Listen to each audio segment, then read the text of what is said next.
Maybe a little channel update. I just got the analytics back. I was like, man, people still watching. Well, truth is, I'm trying to get ready to go on one of those dragon drives, right? The Big Sky Race Week. I went last year as a rider, and I just wanted to go this year and take the wagon. Well, here's our wagon up on jack stands. I got the wiring harness tore out of the engine bay because I can't seem to keep the car running. And 1 minute it runs just fine, idles, everything, revs, does everything it always has done since the last time I took it out, right? But then other times I go to fire it up, it just floods out. The coils don't fire, or I shouldn't say that. It gets so much fuel, it just floods out. And I've checked everything. I mean, I've run the fuel pump for like hours and checked the fuel pressure. And I thought maybe the regulator's not bypassing enough fuel, so I ran it into a tube.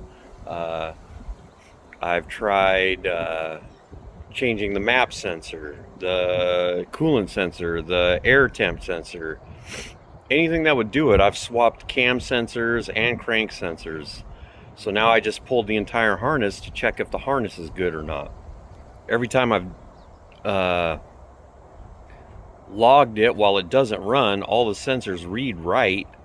So I don't know what in the heck's going on and why it wouldn't get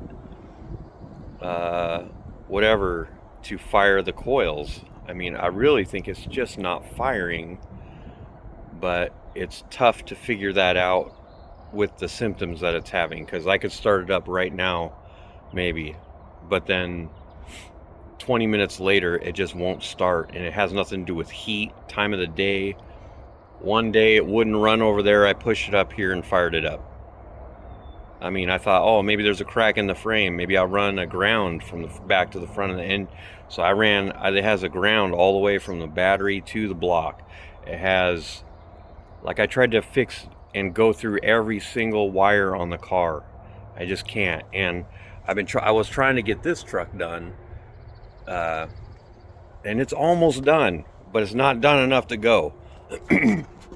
So I want to take the wagon again, and I've been working like hell on all kinds of interior stuff just to make it a little bit nicer for a drive.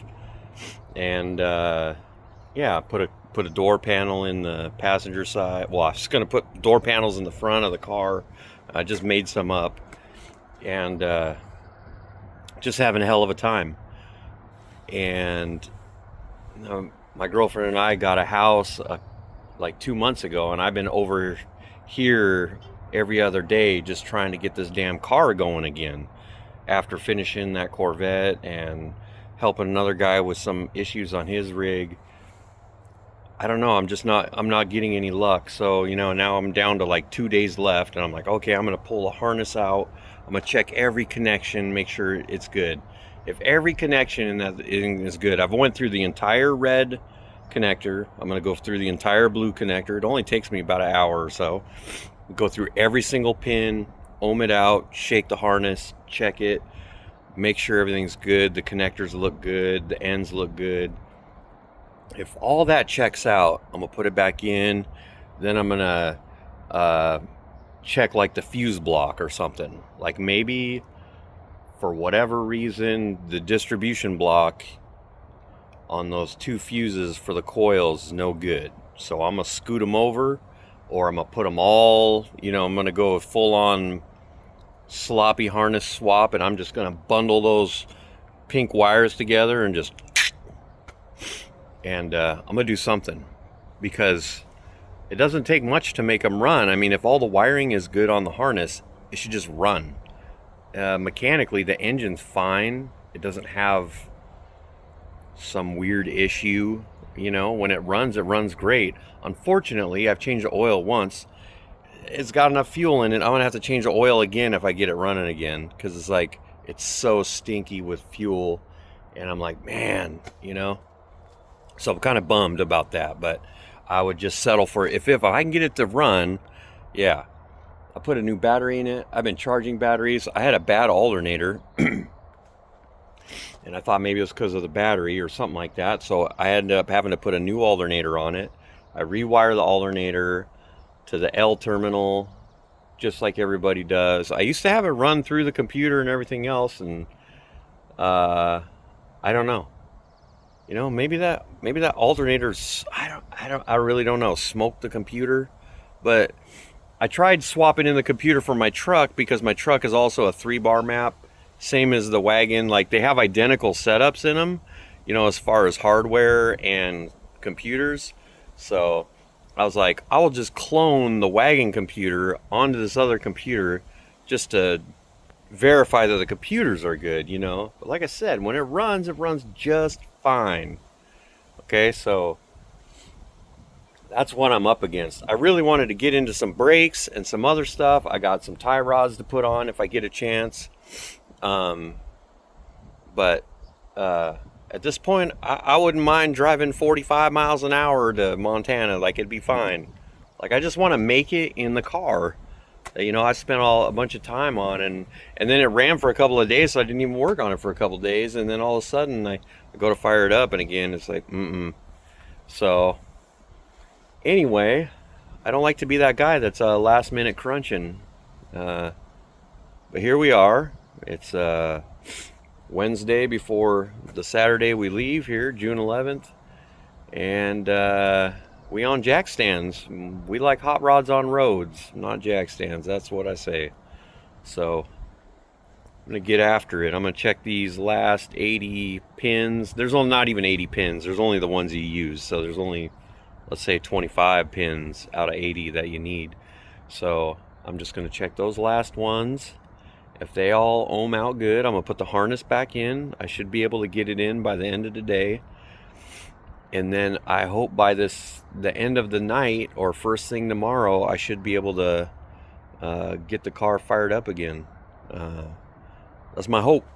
I'll do whatever it takes, I guess. I don't really know what else it could be. I thought maybe there's something wrong with like my ignition switch or something, or you know. So we'll address those things when it comes down to it. We'll hardwire some things and bypass some things, do some checking. And yeah, because it turns over great. And when it runs, and it runs. It don't get hot. Everything else works, you know. Car's ready to go. So I don't know what the gremlin is, but yeah. So I hope to see, I don't know. I can't wait to see all the people that maybe I've seen last year, all the new cars that show up this year. And this time I'm taking my other hairy buddy Dave. We look like two homeless dudes. Maybe. You never know. When your homie gets a haircut and he don't let you know, or whatever you say. So I'll be like, oh shit, you clean shave. I'm the hairy mess. So we may look like, yeah, that kind of thing. But yeah, hopefully we'll be making videos again soon. Like, you know, I haven't even had a chance. I still got to put out the last Corvette video, like the final, and I haven't done it. I've been doing school and a bunch of other stuff, and then working on this new house and new old house. You know what I'm saying? It's like 125 years old. So I've been having to tunnel underneath the house. I could talk about that later. But needless to say, me and this wagon gonna get intimate.